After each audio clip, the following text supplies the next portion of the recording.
guys, it's Dom and welcome to my June wrap-up and my July TBR.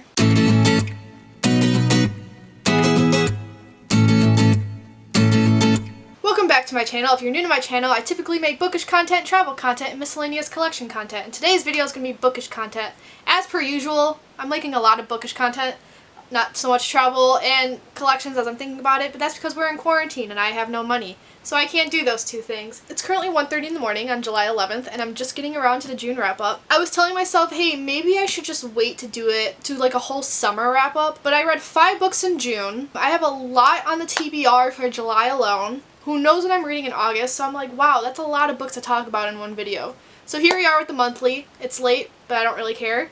And we're gonna move on. I have 5 books to talk about, and then my July TBR is actually going to be the Reading Rush TBR. Kind of, sorta. It's a hesitant TBR, but we'll get there when we get there. First book I read is Life of Pi by Jan Martel. This was a library book. This one I actually started reading in May, like mid-May, and I could not finish it until June, and I'll get to why. Mostly because of how much it dragged and I just wasn't looking forward to reading it, but I also didn't want to DNF it because I just wanted to know how it ended. This book inspired a very critically acclaimed movie, and I remember it was all the rage at the Oscars one year. I can't remember which one, but it's about a boy who gets shipwrecked in an ocean. He's moving from India to Canada and his family takes a boat there because they used to own a zoo, so they have to take all the animals with them on their travels. The ship goes down and he's on a lifeboat for 227 days with a tiger. To make a long story short, I gave this 2 out of 5 stars.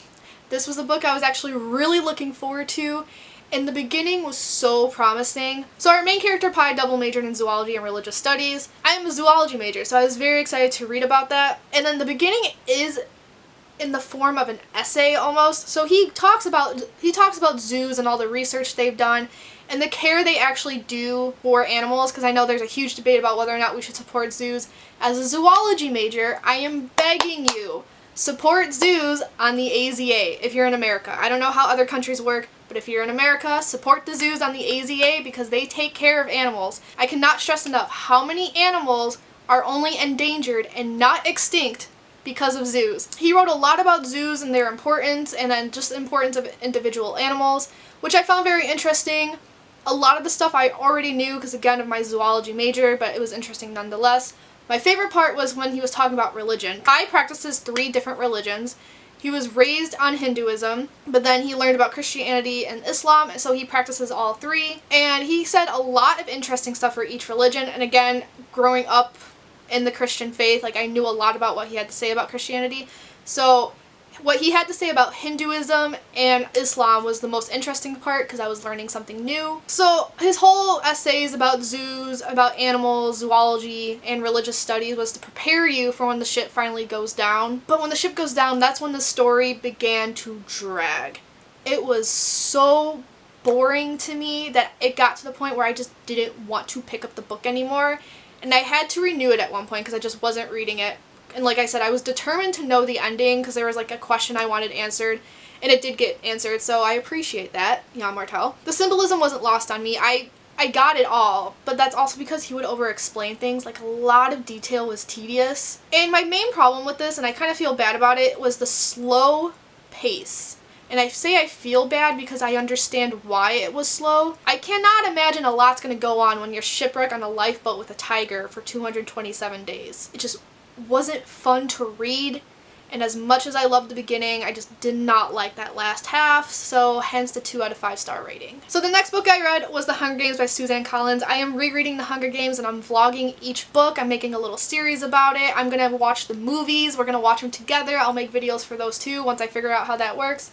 I first read this 9 years ago. I had to read it for school. I gave it 5 out of 5 stars then. I gave it 5 out of 5 stars now. And because I made a vlog about it that's already up, I don't want to get into too much detail about it, but a big summary of it is that shit just really hits different as an adult. I was scared throughout this whole thing despite knowing what was going to happen, but like, not only did I feel like I was in Katniss's shoes, which is so rare for me because usually when I read a book, I feel like I'm an outsider looking in, but this is one of those rare books where I feel like I'm the main character. But not only that, but I also felt like she was my daughter throughout the whole thing, so I was freaking out for her the whole time. The similarities I'm seeing to the real world, because when I was 14, this was pure fiction, pure fantasy to me. None of this could happen. And although we're not in a literal Hunger Games, I'm seeing a lot of similarities to the real world, and it's scary. Next, I read Tokyo Ghoul Volume 10 by Sui Ishida. And again, because it's so late into the series, I cannot tell you what this one is about without spoilers. I gave this one, I don't know what I gave this one. I gave this one 4 out of 5 stars. And I don't remember why, because I didn't write anything down. And because there's so many volumes in the series, a lot of the story tends to like merge together. So I don't know, like I remember the series, I just don't know which events happen in which volume. So just know I gave it 4 out of 5. Then I read volume 11. This one I gave 4.5 out of 5 because it was very jam-packed. I love everything except when we come across the CCG only chapters. When it's just CCG, it gets so fucking boring. I don't know why. But the section with Amon and Akira, that was some tea. And I'm gonna leave it at that. And the last book I read was Tokyo Ghoul once again. It was volume 12. This one I gave 5 out of 5 stars because it was a page turner. I read this in an hour, could not put it down. The only spoiler I'm gonna give is that I need my girl Toka to admit her feelings for Kaneki. They are right there. She needs to not only admit it to him, but admit them to herself, because I ship it. Girl, the ending of this one too, like, had my heart racing. So we're gonna move on to my TBR. The first book I'm gonna talk about is not part of the Reading Rush, and it's a book you've seen on many TBRs, but it's this one, because I can't read it in time, but I swear to God, this is the last time you will see it on a TBR. The next time I bring this book up, it will be in a wrap-up, because I am reading it this month. Nothing's going to change my mind. If I don't finish it in time, by the time the Reading Rush starts, I'll just make this part of the Reading Rush.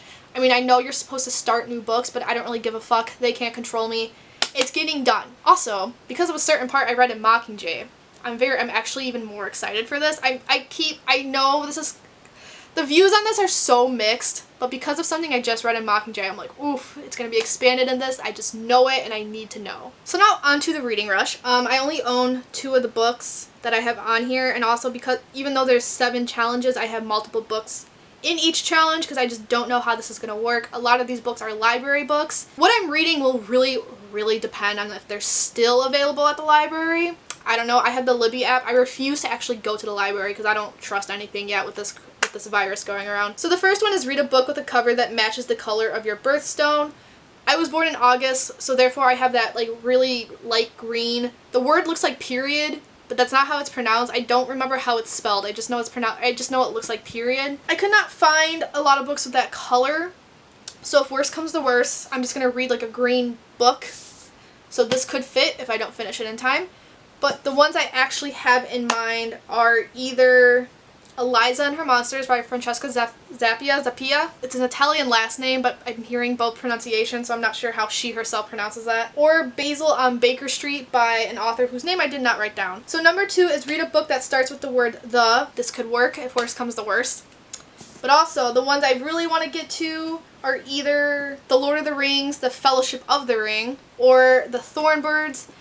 I've been meaning to reread this book to give this series a second go, and then like this would give me an excuse to do it. But my cousin, this is her favorite book, one of her favorite books. She really wants me to read this, and this is her copy that she's had since the 80s.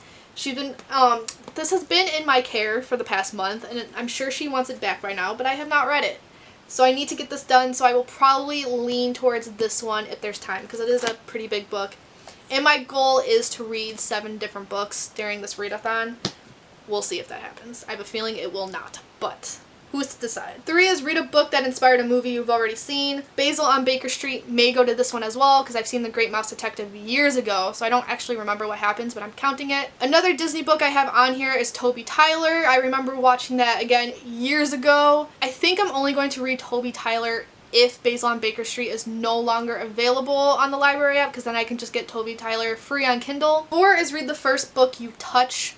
I'm just gonna wait to do this challenge last. Who knows if I'll even like get to it. 5 is read a book completely outside of your house. I know a lot of people were complaining about this prompt, just given the circumstances, but I am in a circumstance where I actually can do this. I could just read in my backyard So I decided to read a poetry book. It's called Poison Apples, Poems for You, My Pretty, something along the lines of that. Again, this is a library book. Not a lot of people are grabbing for it, so I'm pretty sure I'm going to be able to read this one. I don't know anything about this book other than that some of the trigger warnings are very, very intense. Only leave it at that until I actually read the book and can give a proper description. 6 is read a book in a genre that you've always wanted to read more of.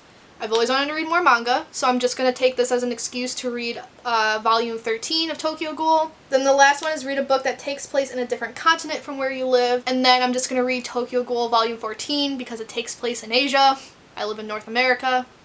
Easy enough. This is going to be a fun reading month, I hope. And that is it for this video. I hope you guys enjoyed this video. If you did, give it a thumbs up, comment, subscribe, the typical jargon. It's time for bed. I hope you guys are having a wonderful day. I hope you guys are having a wonderful summer wherever you're at. Because of quarantine, I keep forgetting we're actually, in summer. This would be summer vacation if I was still in college. But time is never. Time is useless. Time is fake. Time is arbitrary. The future is never. I hope the future is not never, because I would actually love to plan a trip to Japan and Korea and get an Avatar The Last Airbender related tattoo and get 2 black cats named Zuko and Azula. I have my whole life planned out, so I hope the future is not never. But without further ado, I'm going to peace out and I'll see you guys later. Ciao a tutti!